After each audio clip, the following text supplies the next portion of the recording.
রাতে অফিসিয়াল কাজ কারবার সব মিলিয়ে খুবই ব্যস্ততম সময় পার করেছে।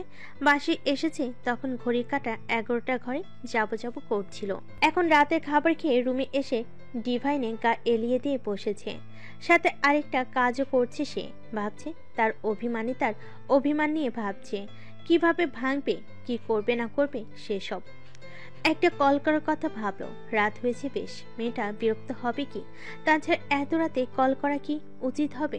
তাসফিকের মনে নানান ভাবনা দোনামোনা করে তাসফিক ঘড়ির দিকে তাকায়। প্রায় 12টার কাছাকাছি। এত যুক্তি সে মনে মনে দিল, তার নিজ মনে সেসব যুক্তি মানতে নারাজ। ফোন সে করবে, ঘুমিয়ে গেলে জাগিয়ে তুলবে, কথা সে বলবে। 12টা বেজেছে তো কি হয়েছে? কাল রাতেও তো মেয়েটা এই টাইমে SMS দিয়েছিল। তাসফিক নিজের মনের সাথে নিজেই তর্ক করে ডায়াল করলো অনুর নাম্বারে। অভিমানিতা দিয়ে সেভ করেছে বেশ কিছুদিন হয়েছে। সে নাম রেখেছে ভালোবেসে। এই মাস কয়েকের পরিচয়ে যে সে মেয়েটাকে মনে মনে কত নামে সম্বোধন করেছে, ক্ষণে ক্ষণে ডেকেছে, তার হিসেব নেই। ডায়াল হচ্ছে কিন্তু মেয়েটা রিসিভ করছে না। একবার, দুবার, তিনবার পরপর বেশ কয়েকবার ডায়াল করলো কিন্তু রিসিভ হলো না অপর প্রান্ত থেকে। অনু কি সত্যি ঘুমে? কিন্তু এতবার কল দেওয়ার পর ভাঙছে না কেন? নাকি মেয়েটা জেগে থেকে ইচ্ছে করে ধরছে না? সেটাই হবে হয়তো। সে তো জানে অনু কেমন, তার জেদ কেমন, দোষ তো সব তারই।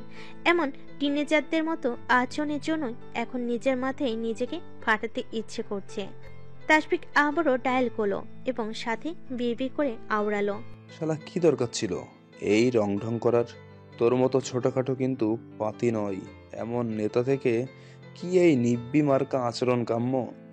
জনগণ জানলে কি হবে? ভোট দেবে তোর নিব্বি মার্কাই। গণধোলাই দিয়ে বলবে যেই নেতা ঘর সামলাতে জানে না সেই নেতা আমাদের কিভাবে সামলাবে।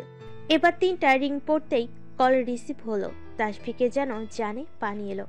বুক চেপে ধরে একটা স্বস্তির নিঃশ্বাস ফেলে ফোনটা কানে ঠেকালো। কণ্ঠ খাদে নামিয়ে ডাকলো, অনু, এই অনু। অনু সাড়া দিল না। তাসফিক আবারও ডাকলো, আমার অভিমানিতা, এই নেতার উপর অভিমান কি খুব বেশি হয়েছে? এবার জোয়ালো নিঃশ্বাসের শব্দ শোনা গেল, নাক টানার আওয়াজ আসছে। তার অভিমানিতা কি কাঁদছে? তার জন্য কাঁদছে? ইস, ভাবতে একটা শীতল স্রোত যেন বয়ে গেল হৃদয়ে। উফ, ভালোবাসা এত সুন্দর কেন? ভালোবাসার মানুষগুলো এত আদুরে কেন? আপনি কি পণ করেছেন আমার সাথে কথা বলবেন না মিস শেখ? পুরনো সম্বোধন। অনু ভেজা কণ্ঠে প্রতিউত্তর করল, আমি কে তা করার? অভিমানী বা করব কেন? তাসফিকের অধর কোণ প্রসারিত হলো। এই কান্না ভেজা কণ্ঠ শুনেই এত সুখ লাগে কেন তার? আপনি কেউ নন বলছেন? হ্যাঁ তো, আমি নই তো কেউ। ও আচ্ছা, আমি হয়তো তবে ভুল নাম্বারে ডায়াল করেছি। কারণ আমার অভিমানিতার জায়গায় কোনো এক মিস শেখ কল রিসিভ করেছেন। ইটস ওকে, চাইলে এখনো একটা সেটিংস হতে পারে। মানে? আসেন, আমার অভিমানিতার অনুপস্থিতিতে প্রেম করে দুজন। ঠোঁট টিপে হেসে তাসফিক বলে কথাটা। ও, তার মানে প্রায় চলে এসব। অনুর এহেন কথায় নেতা তাসফিক ওয়াসিম থতমত খেল। প্রায় চলে মানে? অনু কি বোঝালো? ও আল্লাহ, অনুর মধ্যে তো দেখি বাঙালি মহিলাদের অন্যতম গুণ সন্দেহ প্রবণতাও আছে। কিন্তু অনু তার মোটেও মহিলার টাইপ না, খাঁটি প্রেমিকা একেবারে। আপনার মতো কারো দেখা পেলে চলতো আর কি, কিন্তু আমার কপাল তো ফুটো, তাই দেখা মেলেই না। আফসোস হয় বুঝি? জানেন, আমার এক অভিমানিতা আছে, তাকে একবার নিজের করে পেয়ে যাই, জীবনে আফসোস শব্দটাই রাখবো না। আফসোসের অস্তিত্বই থাকবে না জীবনে। কেন থাকবে বলুন তো? সে তো আছে, আফসোস করব কি নিয়ে?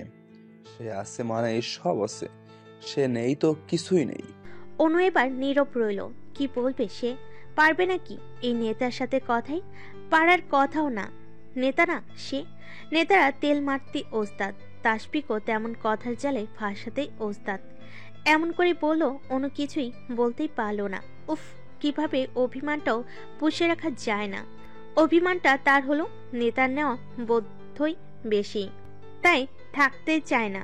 নেতার সংস্পর্শে এলে গাট্টি বোচকা বেঁধে পালায়। ওহে প্রণয়িনী আমার, নিজেকে মৌনতায় কেন জড়াও?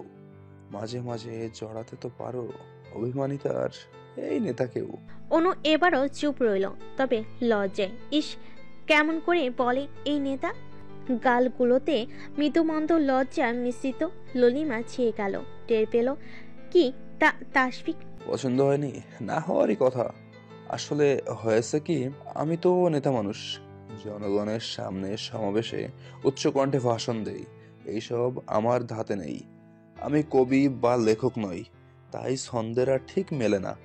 তবে আমার একান্ত কবি হওয়ার খুব শখ আমার। ওয়েট, আরেকটা বলি। কিছুক্ষণ নীরবতা। অনু তো আগে থেকেই নীরব, আর তাসফিক নীরব হলো ভাবার জন্য। ওহে ললনা, করোনা ছলনা, সইবে না নেতা, গায়ে দিবে কথা। মার্কা আমার নিব্বা নিব্বি, সেরকম আচরণও করছে দিব্যি। ফলে জনগণের হাতে খাবো ধোলাই, আপাতত নিব্বা নেতা বরং পালাই। অপর প্রান্ত থেকে খিলখিল করে অনুর হাসির আওয়াজ আসছে। চেষ্টা করছি প্রচুর তাদের আটকাতে, কিন্তু পারল কই। নেতা যা শোনালো না। সমাবেশে বললে ঠিকই গণধোলাই কপালে জুটত। কি বলছি নিজেও জানি না, খুব বাজে হয়েছে না? অনু কি উত্তর দিবে? সে তো হাসি আটকাতেই অপারগ। বাজে হোক যাই হোক, হেসেছে তো অনু, তার অভিমানিতা তাও খিলখিল করে। এটা ভেবে তাসফিকের অধর প্রসারিত হলো। ডিভাইনে আরেকটু গা চেপে শুয়ে হাসকি টনি বলল, হেসো না মেয়ে এভাবে, বুকে লাগে তো। এক তরুণ নেতার বুকে ব্যথার কারণ হবার দায় নিতে পারবে তো? জরিমানা দিতে হবে তো, শাস্তিও আছে। এই নেতার বুকেই আজীবন থেকে যাওয়ার শাস্তি দিলাম তোমায় মেয়ে, কবুল তো? অনুর হাসি বন্ধ হলো না, তবে সেই হাসি খিলখিল থেকে এসে ঠেকেছে লজ্জা মিশ্রিত হাসিতে। অনু মিয়ে যাওয়া কণ্ঠে বলল, কবুল করলাম আপনাকেও, আপনার শাস্তিকেও। তুমি অনেকদিন ধরে ভাড়া পরিশোধ করছো না মেয়ে? তারা? কিসের তারা? অনুর মুখে হাসির রেখা মুছে ভিড় হলো বিভ্রান্তি। কি বলছে নেতা? হুট করে ভাড়ার কথা কোত্থেকে এলো? ভাড়া? হ্যাঁ তো। কিন্তু কিসের? ওমা, জানো না? না তো, কি জানবো? এই যে আমার বুকে, আমার হৃদয়ে অধিপত্য ছড়িয়ে বাস করছো, তার ভাড়া দিতে হবে তো। লজ্জা আবার এলো, সদল বলে এলো। এই নেতা লজ্জা দিতে খুব এক্সপার্ট। মেরে ফেলবে নাকি লজ্জে? অনু শুধালো। ভাড়ার পরিমাপক কি? ভালোবাসা, তোমার গুচ্ছ সমেত ভালোবাসা।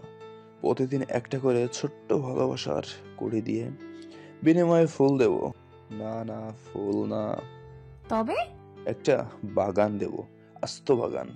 কারণ আমি যা পাই তার হাজার গুণ দেই, সেটা ভালোবাসা হোক বা অন্য কিছু। ভালোবাসাই চাই নেতা। তবে আমার ভাড়ার কি হবে?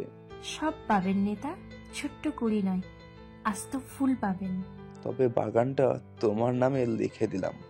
ভালোবাসি আমার অভিমানিতা। আমিও বাসি। কি বাসো? ভালো।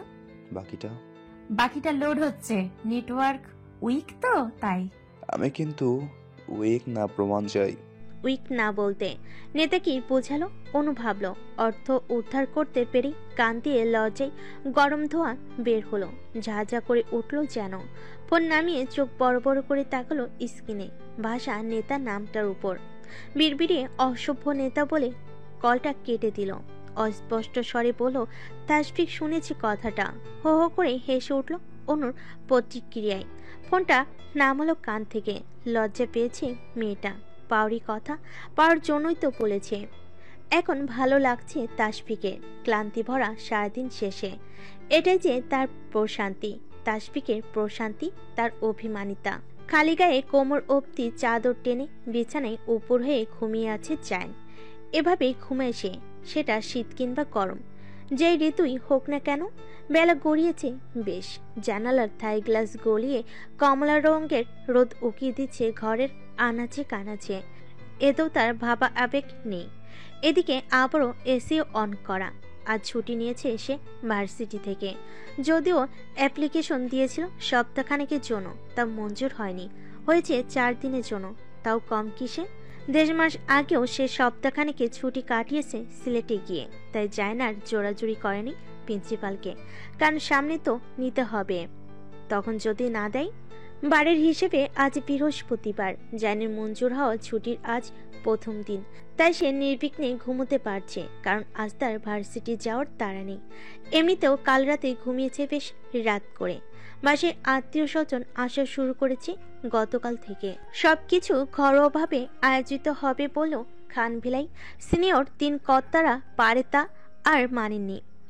বাড়ির বড় ছেলে বিয়ে বলে কথা, সব এক্ষেত্রে প্রধান ভূমিকায় ছিলেন বাড়ির পৌরা রুবিনা খান। তার প্রথম নাতির বিয়ে, তাও সবচেয়ে প্রিয় নাতি, তাই তারা আয়োজন করবে, তাও বেশ জাঁকজমকপূর্ণ ভাবে। আর এবার সব অনুষ্ঠান বাড়িতেই হবে, হলুদ থেকে শুরু করে বিয়ে এবং রিসিপশনও। আর এটা জায়নের ইচ্ছে, তার বিয়ে সব অনুষ্ঠান বাড়িতে করা হবে। বাড়ির বড়রা আর দ্বিমত করেনি। জায়নের খুব ঘুম পাতলা, হালকা আওয়াজে ঘুম ভেঙে যায় তার। এখন তার মনে হচ্ছে কেউ কোমর থেকে চাদরটা আস্তে আস্তে নিচে নামাচ্ছে।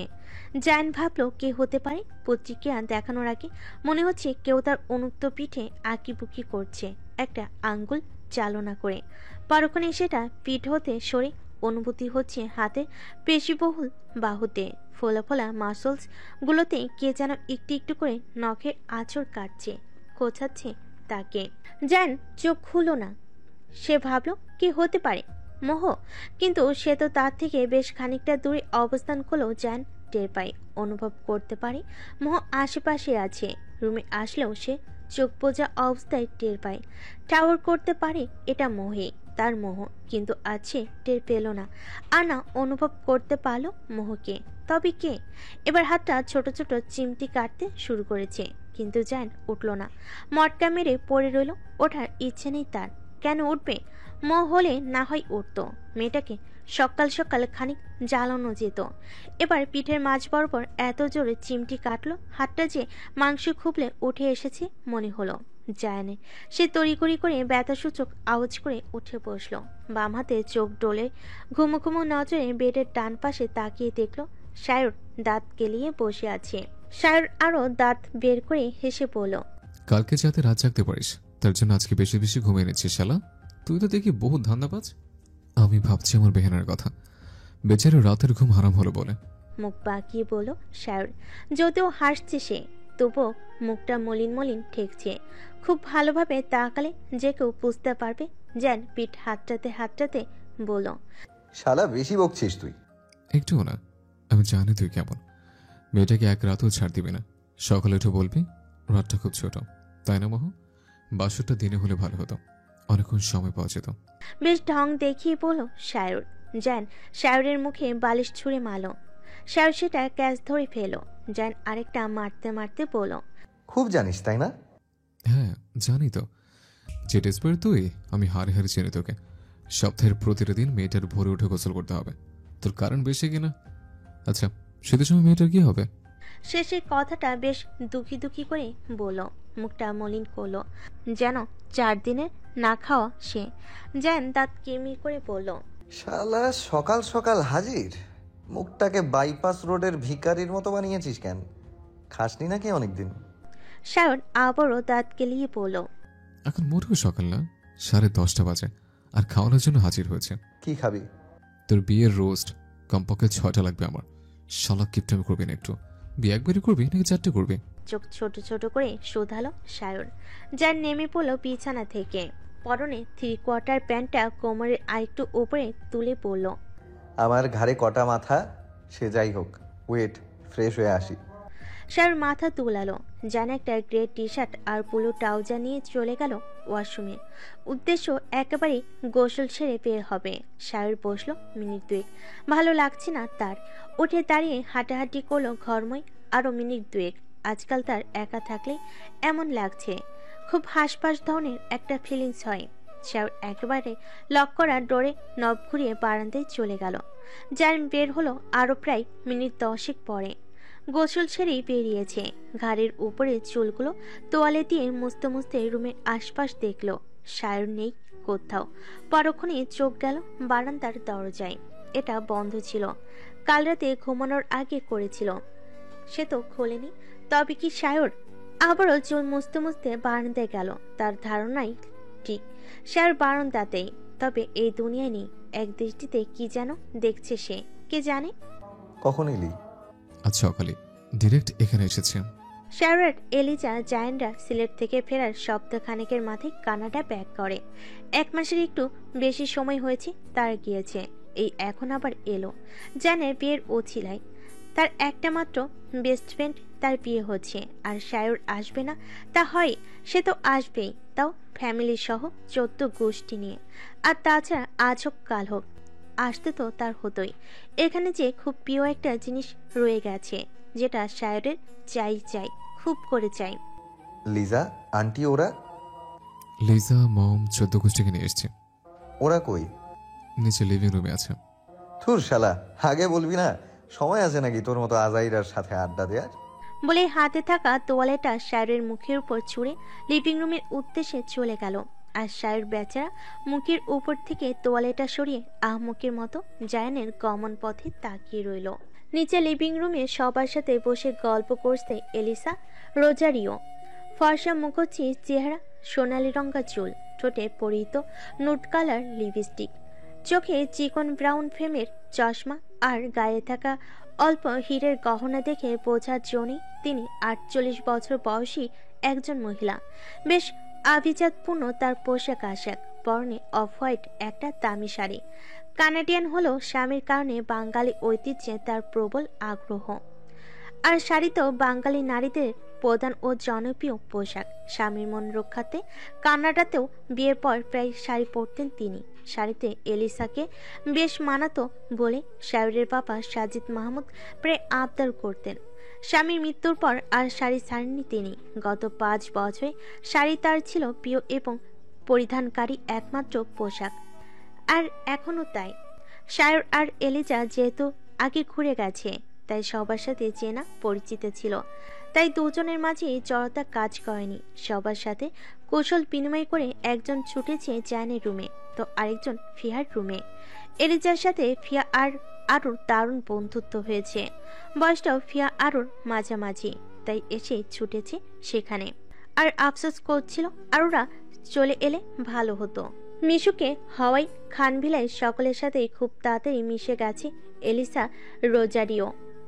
সবার সাথে কথাবার্তা বেশ ফ্রেন্ডলি। সে ছোট বড় যেই হোক, তিনি বন্ধুসুলভ আচরণ করেন বেশি। শায়র আর এলিজা হয়েছে একেবারেই তার মতো, খুব মিশুক ধরনের, যে কোনো পরিবেশে মানিয়ে নিতে পারে, যে কোনো মানুষের সাথে খুব দ্রুত মিশে যেতে পারে, বলা চলে তাদের পারিবারিক বৈশিষ্ট্য। যার নিচে নেমে দেখলো এলিসা সবার সাথে আড্ডায় ব্যস্ত, বিশেষ করে রুবিনা বেগমের সাথে। জান এগিয়ে গিয়ে বলল, আসসালামু আলাইকুম আন্টি, কেমন আছো? জানের কণ্ঠ পেয়ে চোখ তুলে তাকালেন তিনি। দেখলেন জান সিঁড়ির ওখান থেকে হেঁটে এদিকে এগিয়ে আসছে। মিষ্টি হেসে বললেন, ওয়ালাইকুম সালাম। জাহিন বেটা, আছি ভালোই, তুমি? এলিসা কানাডিয়ান হলেও বেশ সাবলীলভাবে বাংলায় কথা বলতে পারে। এর ক্রেডিট পুরোটাই সাজিদ মাহমুদের। 25 বছরের সংসারে সাজিদ মাহমুদ স্ত্রীকে একেবারে বাংলা ভাষার কথা বলতে পারদর্শী করে দেন। সেই সাথেই ছেলে মেয়েকেও। জান ওনার পাশে বসতে বসতে বলল, I am fine as usual. Elisa জানের থুতনিটা ধরে এদিক ওদিক দেখতে দেখতে বলেন, বাহ বেটা, ভালো মতো গ্লো করছো। এসবও জুটবি মিসেস জায়ানের কামান। জান হাসলো ঠোঁট এলিয়ে, হাত দুটো আজলাই নিয়ে বলল, মেবি, তবে আই এম সারপ্রাইজড আন্টি যে তুমি এসেছো। তোমার বিয়ে আর আমি আসবো না, তাই হয়? ভুরু নাচিয়ে বলেন তিনি। জান মাথা দোলালো।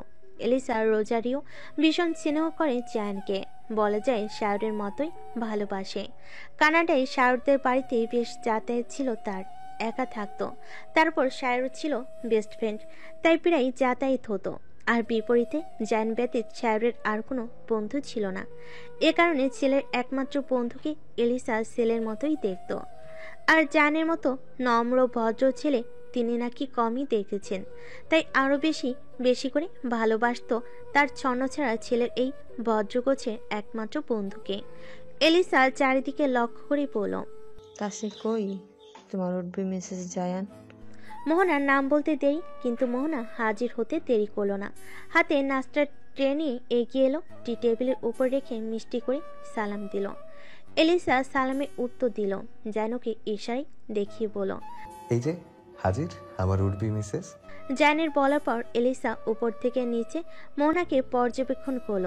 গাঢ় সবুজ রঙের একটা সালোয়ার স্যুট পরনে, মার্জিতভাবে মাথার উপর ওড়না দেওয়া, সেই ওড়নায় বুকপিট কোমর খুব সুন্দরভাবে ঢাকা। পোশাকে এহেন শালীনতা দেখে এলিসা মুগ্ধ হলো। তাছাড়া ছোটখাটো হলদে ফর্সা গোলগাল চেহারার মোহনাকেও তার ভীষণ পছন্দ হলো। মনে মনে মাশাল্লাহ আওড়ালেন, কি মিষ্টি মেয়ে।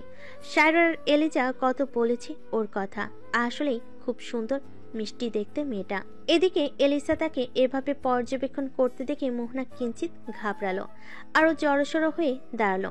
ভাবলো বোধহয় তাকে পছন্দ হয়নি। সে তার উচ্চতা নিয়ে একটু চিন্তিত বরাবরই। জান ভাই খুবই লম্বা, সেক্ষেত্রে সে খুবই ছোট।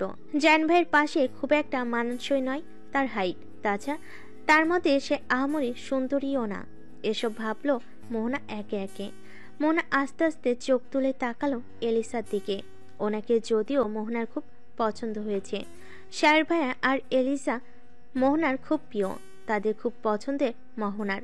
সেই হিসাবে ধরে নিয়েছিল উনিও খুব ফ্রেন্ডলি হবে তার সাথে। একটু আগেও সবার সাথে কথা বলতে দেখে তাই মনে হয়েছে। তাই তো সে ছুটে রান্নাঘরে চলে গিয়েছিল মাকে ওদের জন্য নাস্তা বানাতে সাহায্য করতে। বানানোর পর ট্রে ভরে নিয়ে এলো, কিন্তু এখন দেখে খুব গম্ভীর লাগছে। মোহনার এই আড়ষ্টতা এলিসার চক্ষুগোচর হলো। সে একটু গাম্ভীর্যের ছাপ আনলো মুখুর্চি জুড়ে। পায়ের উপর পা তুলে আরেকটু পা এলিয়ে তীক্ষ্ণ চোখে মোহনার দিকে তাকালো, যেন সে পাত্রের মা ছেলের জন্য আজ পাত্রী দেখতে এসেছে, তাই পাত্রীকে পরখ করে নিচ্ছে ভালোভাবে। এমন ভাবছে মোহনাকে এখন বলবে, দেখি মেয়ে একটু হেঁটে দেখাও তো, কিংবা বলবে ওড়নাটা মাথা থেকে নামাও, তোমার চুলগুলো কত লম্বা দেখি একটু। যেন মিটমিটি হাসছে, সে বুঝতে পেরেছে তার আন্টির চাল কেমন গম্ভীরতার ভং ধরেছে। শাওটা আন্টির মতোই হয়েছে, ড্রামাবাজ, ওভার অ্যাক্টিং এর দোকান। যদিও আন্টি ওভার করে না, অভিনয়ে পটু একেবারে, এখনো করছে। তার মোহকে খাপড়ে দেওয়ার চেষ্টায় রত, সফল হয়েছে। মেয়েটা কেমন গুটিয়ে গিয়েছে, জড়সড় হয়ে দাঁড়িয়ে রয়েছে মিউট হয়ে, আর একটু পরপর আর চোখে দেখছে। জান এলিসাকে উদ্দেশ্য করে বলল, থামো আন্টি, এবার দেখো বেচারি ঘাবড়ে গেল। এলিসা জায়ানের দিকে চোখ ছোট ছোট করে বলল, খুব দরদ দেখছি বেটা। ও বউয়ের জন্য, বউ হয়ে গেলে কি করবে? তখন কোলে চড়িয়ে রাখবো আন্টি। জায়ানের কথাই এলিসা কিশোরীদের মতো খিলখিল করে হেসে উঠল। আর মোহনা পেল লজ্জা। এভাবে বলতে হয়, নিচে লজ্জা নেই বলে ভেবেছে কি মোহনারও লজ্জা নেই? মোহনার লজ্জা আছে, একটু না খুব বেশি আছে, তাই লাগছেও এমন। জায়ান দেখল মোহনার লজ্জানত বদন, মুচকি এসে ভুরু নাচালো। মোহনা সবার অলক্ষ্যে তাকে চোখ রাঙালো, কিন্তু জায়ান থোড়াই কেয়ার করে এসব। সে আবার বলল, এসো না আন্টি, সত্যি বলছি, এখন একটা ডেমো দেখাবো। জায়ানের কথা কর্ণগোচর হতেই মোহনা পিছিয়ে গেল। ওর পেছানো দেখে বাকিরা আরো জোরে হেসে উঠল। মোহনা আবারও লজ্জা পেল। ইস, এভাবে প্রতিক্রিয়া দেখানোর কি দরকার ছিল? সবার সামনে সত্যি নিত নাকি তাকে? এখন যে লজ্জা পেতে হলো। এলিসা হাসি হাসি মুখে উঠে দাঁড়ালো, মোহনার কাছে গিয়ে হাত ধরে তাকে নিজের ও জায়ানের মাঝখানে বসিয়ে দিল। তারপর তুতনিটা ধরে মোহনার মুখটা উঁচু করে ধরে বলল, মাশাআল্লাহ, খুব সুন্দর তুমি। আন্টি মজা করেছি তোমার সাথে। ঘাবড়িও না, নাকি গেছো?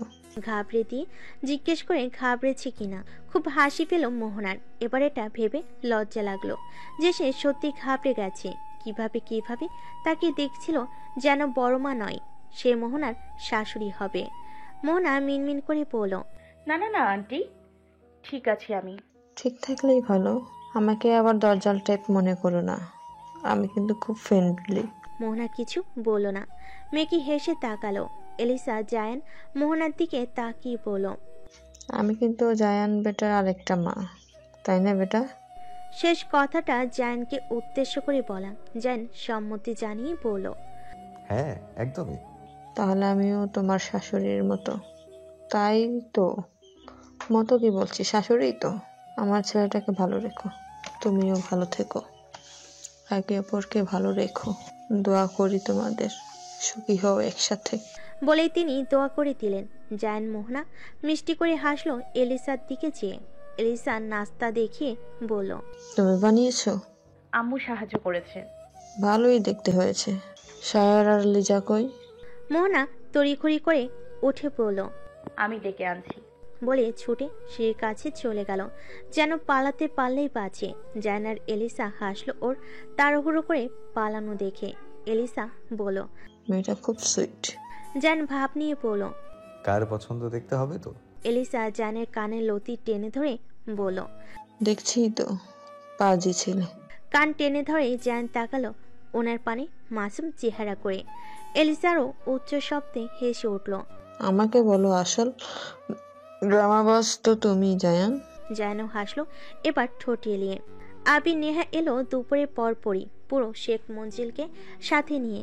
আদনান শেখও এসেছেন আজ শেখ মঞ্জিল এর সদর দরজায়।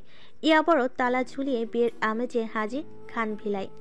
বাড়ির দুই জামাই ওরফে সিনিয়র জুনিয়র দুই শেখকেই বেশ ভালো জামাই আদর করা হলো। মেহমানদারি হলো জমিয়ে। খাওয়া দাওয়া হলো রাজকীয় আয়োজনে। জায়ানের মামাবাড়ি আর মোহনার মামাবাড়ি থেকেও লোকজন এসেছে পুরো পরিবার সমেত। আর ওরা বাসায় এলিজা তো সেই খুশি। তাকে নিয়ে ঘাঁটি গেড়েছে ফিয়ার রুমে। খানভিলার নিচতলে বেশ কয়েকটা খালি ঘর আছে, সবসময় তালাবদ্ধই থাকে। সেগুলো খুলে পরিষ্কার পরিচ্ছন্ন করা হয়েছে মেহমানদের জন্য। দুপুর গড়িয়ে বিকেল হয়েছে, ছাদের ডেকোরেশন শেষ। হলুদের স্টেজ ওখানে করা হয়েছে। সন্ধ্যার পরপরই হলুদের অনুষ্ঠান শুরু হবে। প্রায় সবাই রেডি। ছাদের পুরোটাই সাদা নীল ফেরি লাইটে ডেকোরেট করা হয়েছে। এই রং দুটো জানে ভীষণ প্রিয়। তাছাড়া সাজানো হয়েছে রং বেরঙের জারবেরা ফুল দিয়ে। এটা মোহনার ইচ্ছেতে। ওর জারবেরা আর হলুদ গোলাপ খুব প্রিয়। হলুদের আয়োজন ছাদে হলো, বাকি দুটো অনুষ্ঠান করা হবে বাগানে। এই এরিয়াটা বেশ বড়। ওটার ডেকোরেশন চলছে প্রায় শেষের পথেই। বাগানও সাজানো হয়েছে প্রায় ছাদের থিমে। ফিয়া নাম ছিল ছাদের সিঁড়ি বেয়ে। সে গিয়েছিল হলুদের ডালা ছাদে রাখতে। আমরা সবাই ওইখানে। আয়োজন প্রায় শেষের পথে। জানার মোহনা রেডি হচ্ছে হলুদের জন্য। প্রায় সবাই রেডি। সে এটা ওটা করছিল নিজ থেকে মন থেকে, তাই আর টাইমলি রেডি হওয়া হয়নি। তাই ছুটছে রুমের দিকে। ছুটতে গিয়ে বাঁধল বিপত্তি। বেশ তাড়াহুড়ো হুটুপুটি করার কারণে ধাক্কা লাগলো কারোর সাথে। ঘুরে পড়ে যেতে নেই সে। ভয়ে চোখ মুখ খিচিয়ে নেয়। কোমরটা আজ গেল বোধহয়, কিন্তু পড়ে না সে। কেউ সযত্নে আগলে নাই তাকে। কারো দুটো হাত বেশ নিবিড়ভাবে ছুঁয়ে দেয় তার সুঢল কোমর। আরো একজন চোখের মুগ্ধতায় ঘেরা গভীর চাহনিকে আটকায় ফিয়ার হালকা ঘমার্ত এলোমেলো অঙ্গে। আজ কতদিন পর সরাসরি দেখলো মেয়েটাকে। এই এলোমেলো বেশেও কি মিষ্টি লাগছে দেখতে। পরনের মিষ্টি রঙা থ্রি পিসটাও বেশ মানিয়েছে ফিয়ার ফর্সা ত্বকে। সে দেখলো, দেখতেই থাকলো। মেয়েটা শুকিয়েছে কি? হ্যাঁ, শুকিয়েছেই তো, সাথে চোখগুলো ভেতরে দেবে গেছে। ডার্ক সার্কেলও দেখা যাচ্ছে। কয়েকটা ব্রণ উকি দিচ্ছে কপালে। ভুরুর কাছে এত সব পরিবর্তন কেন? নিজেকে এখনো অক্ষত অবস্থায় অনুভব করে। ধীরে ধীরে চোখ খুলে ফিহা। চোখের সামনে ভাসে শায়রের মুখ। সাথে অনুভব করে নিজ কোমরে শায়রের দুহাতের সদূর বাঁধন। সাথে সাথে নিজেকে ছাড়িয়ে নেওয়ার জন্য ছটফট করে ওঠে সে। ওর ছটফটানিতে শায়রের ঘোর ভাঙে। ফিয়াকে ছেড়ে দূরত্ব নিয়ে শায়র দাঁড়ায়। ঠোঁট প্রসারিত করে বলে, ভালো আছো মেয়ে? ফিয়াও বিনিময়ে হেসে উত্তর দিল, আছি। আপনি আছেন? সেদিনে সেই ক্ষণিকের কথোপকথনের পর থেকে শায়রকে খুব একটা খারাপ মনে হয় না ফিয়ার। মনে হয় জায়ান ভাইয়ের বন্ধুটা ভালো, বেশি না হলো একটু ভালো। তাও ফিয়া হেসে প্রতি উত্তর করল, সত্যি আছো? না থাকার কোনো কারণ আছে? নেই বলছো? আপনার মনে হয় আছে? শায়র উত্তর দিল না, খালি আরো একবার গভীর চাহনি নিক্ষেপ করলো ফিয়ার মুখশ্রী জুড়ে। নাকের উপর বিন্দু বিন্দু ঘাম জমেছে। এ তো অদ্ভুত সুন্দর লাগছে ফিয়াকে। এভাবে তাকাতে দেখে ফিয়া একটু অপ্রস্তুত হলো। মিনমিন করে বলল, আমি যাই। হ্যাঁ, রেডি হইনি এখনো। শায়র বিড়বিড়িয়ে বলল, লাগবে না, এমনিতেই সুন্দর তুমি, এখনো তাই লাগছে। ফিয়া শোনেনি কথাগুলো। সে শুধালো, জি বুঝিনি, কি বলেছেন? কিছু না, যাও রেডি হয়ে নাও। ফিয়া সম্মতি জানিয়ে পিছু খুলল। সায়রও সিঁড়ি বেয়ে উপরে উঠে গেল ধূপধাপ আওয়াজ করে। আগের বার যেহেতু ধাক্কা খেয়েছে, এবার আস্তে ধীরেই হাঁটল ফিয়া। বাসার লোকজনের অভাব নেই, না জানি আবার কার সাথে ধাক্কা লাগে। এবার ভাগ্যের জোরে বেঁচে গেছে। পরের বার যদি কোমরটার উপর সত্যি গজব পড়ে, তাই নো রিস্ক।